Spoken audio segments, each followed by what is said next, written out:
Hello friends, Tanya here for Trinity Stamps, and it is release day. We are in May, the Happily Ever After release from Trinity Stamps, which has a very much wedding and new beginnings theme. I'm going to be playing with many products today. I didn't intend to include so many, but I got a little carried away. We're going to start by stamping the Summer Blooms stamps on a piece of watercolor paper with some juicy embossing ink, and we're going to heat emboss that with the strawberry champagne embossing powder. This is available in the Trinity Stamps shop also. I recently got it and I really love it. It's kind of a rose gold, but actually kind of a light pink, a little bit metallic, but not so much. It's great for your florals. And the Summer Blooms stamp set has nice thick lines, which work really well for embossing and watercoloring. I love this stamp set. It came out briefly last summer in a kit, and it's coming back into the store on a permanent basis. Well, as permanent as anything is. And I just love that I get to play with this stamp set some more. Here I brought out my Daniel Smith watercolors. I really enjoy playing with these watercolors. Once you invest in them, they are pretty much a product that you will have on hand for the rest of your life because a little bit goes a long way. You may not be able to tell this, but the only color I'm dipping into the actual half pans is the red. Everything else, I'm just using whatever paint is on the palette there. These are very intense watercolors. I'm talking a lot about the Daniel Smith watercolors. They are not sold in Trinity Stamps, but they are a very good product. I love them. And there are several shares out there available if you would like to invest in them. You can watercolor with whatever medium you would like. You can use re-inkers. There are liquid watercolors, lots of them out on the market. You can use all kinds of things. So you don't have to have the watercolors to do this. I just really enjoy the freedom that this medium offers because you can mix your own colors, you can be very precise, you can be loose, you can have a very organic look, it can be very abstract, it can be very exacting. I know watercolor and exacting doesn't sound like it's a thing, but you can be very particular with your painting with the watercolor. You just have to be really good at it. Loose and flowy is very easy, and a beginner can create beautiful projects with very little effort and letting the paints do the work for you. Part of the beauty of watercolor is you build up your color and intensity with layers of colors. So you'll see that I have painted all of these flowers once, allowed them to dry, and then came back and intensified the colors. I went ahead and die cut all of these images, so now I have a whole bunch of images to use on, it turns out, just 2 cards. Now I'm taking 2 pieces of cardstock. These are both just a little bit larger than the cards they will become. I'm doing a slimline and a mini slimline, and I'm going to ink blend them in some not quite usual color combination. This is cracked pistachio and mowed lawn, but believe it or not, they blend together quite nicely. One is more of a blue green and the other is more of a yellow green, but they really do blend together quite lovely. Just going to come back and forth and blend back and forth on these until they have a nice merging. You wouldn't have to be this particular because they're actually going to go under a cover plate die. Next, I'm taking some liquid pixie dust, adding a little bit of water, and I'm going to spatter all over this ink blended background. And then I'll take some clean water and spatter some of that to add a little bit of the distressing here, or the reactiveness there. I did heat set those just to speed things up.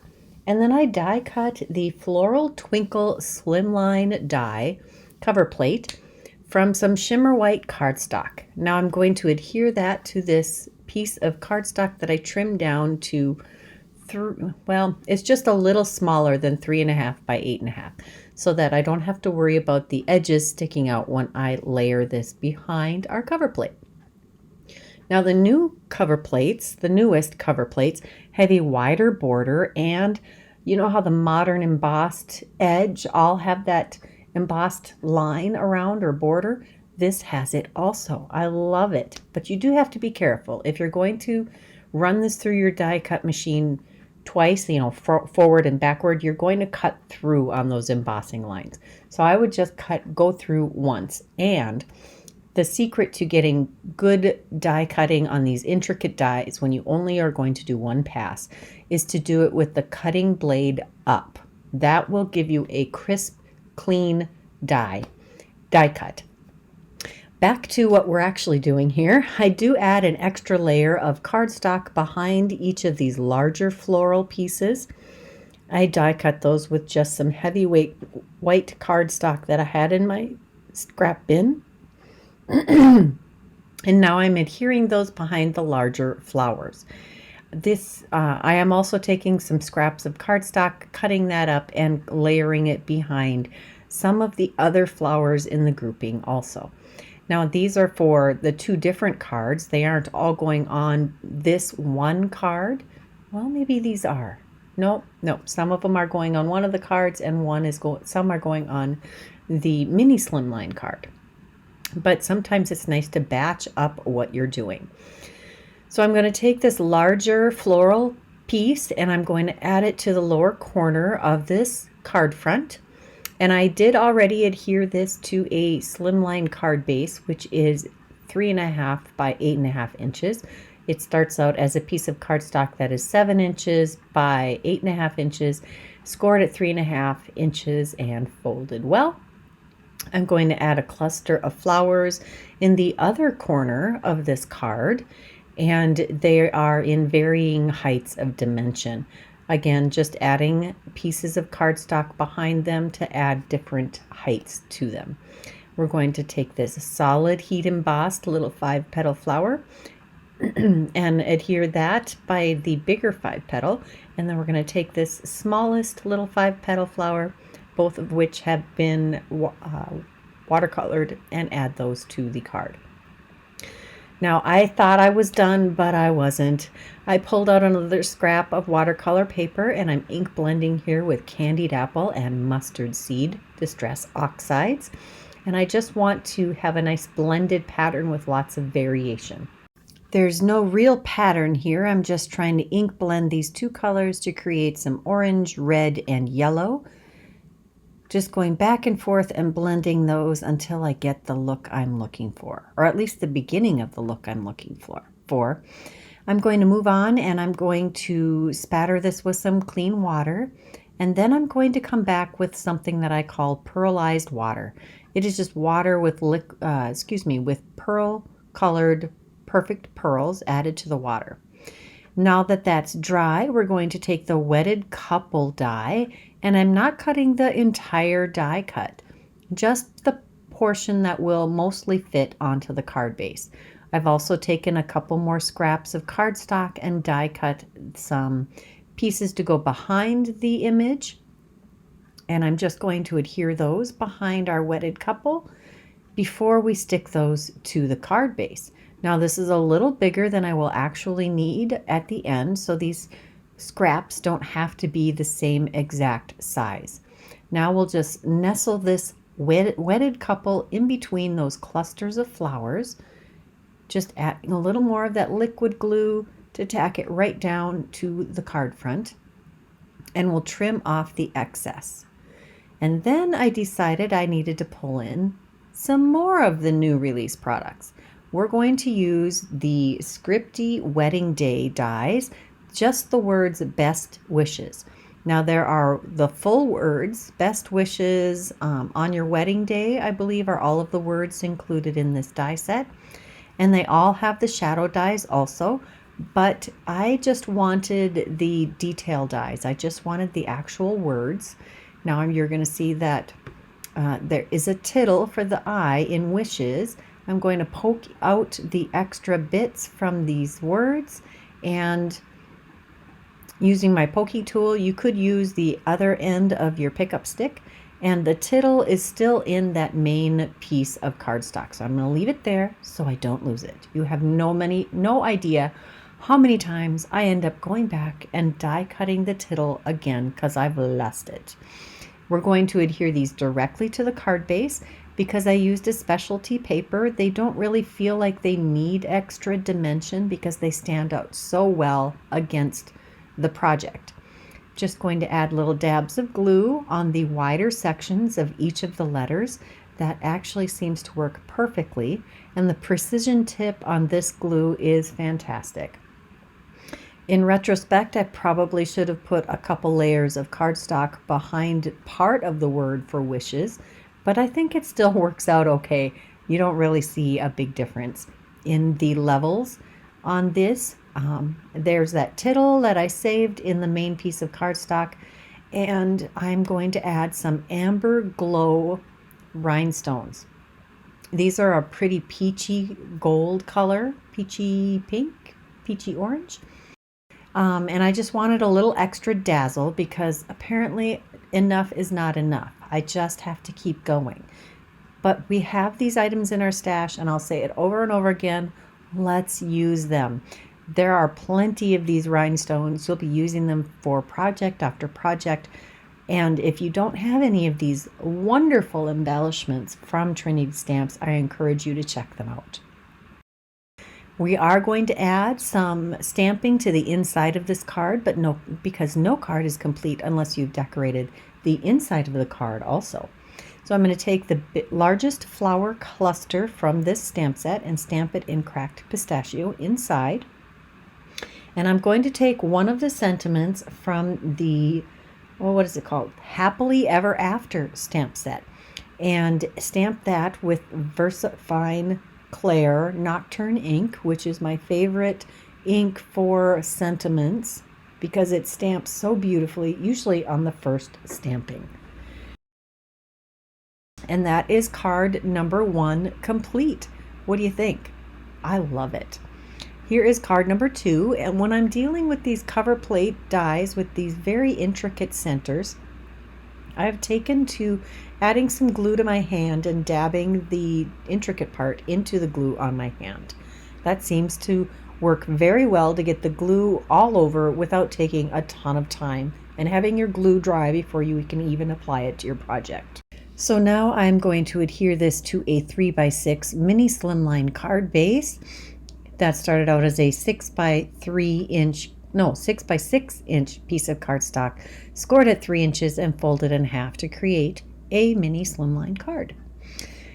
Now that we have the cover plate and ink blended piece glued to the card base, we're going to arrange our flowers that are die cut and ready to go on the project. I do not add any extra cardstock to the two not main images. Just going to tuck those under the big red flower and get those adhered before the glue on the big red flower sets. That's the nice thing about liquid glue. It gives you a little bit of wiggle time. And then I'm going to pull out the Simply Sentimental Thanks die set. We're going to use that large, beautiful thank you or thanks die. And I die cut it from some mirror cardstock from Tonic Studios. I believe this is called the Inca Gold. And sometimes you can find that in the Tonic Studios shop and sometimes at scrapbook.com. And sometimes you just have to use whatever is in your stash. I also die cut it from a piece of white cardstock, and I left that in the cardstock without popping it out so I could glue my metallic piece, the mirror card, over the top without it getting all warpy. This works really well for some of these very fine detail or word die cuts. Sometimes they get a little out of control, stretch a little too much, so it works well to do it that way. Just adding a little bit of glue behind that, and I'm going to adhere that to the card front, trying to make sure that it's nicely straight on this card and it fits nestled in the flowers just perfect. We're going to come back and use the same amber glow rhinestones on this, They have a lovely iridescent quality to them, and I think they add just the right amount of sparkle to this card. I'm using, I think, 7 or 8 of the gems, and again, you are going to be able to use these so many times on so many different cards. I encourage you to use your embellishments freely. We're also going to stamp the largest flower from this card front on the inside of the card with the cracked pistachio ink. And I'm going to pull out a sentiment from the Simply Sentimental Thanks to add to the inside, a sub-sentiment. And there are many to choose from. There are so many you could use on this card. Let's put away the rose stamp, and we'll make sure that this is all lined up nice and straight before we go ahead and stamp that in our black ink. And that is card number 2. I don't know why I always wait to add the stamping on the inside of my card till the end. Maybe because I just don't know how the card is going to come out in the end until I'm done. Here are some close-up pictures of the projects I made today. If you enjoyed this video, please give it a thumbs up. And remember that this is part of a blog hop. There are many more stops to come. Check that description box below for the next video. And check out the ways you can win a $25 gift certificate to the Trinity Stamp Store. If you aren't subscribed to this channel, please take a moment to do that now. And here are a couple more videos I thought you might enjoy. And don't forget, the products I used are listed and linked also in that description box below. Until next time, bye-bye.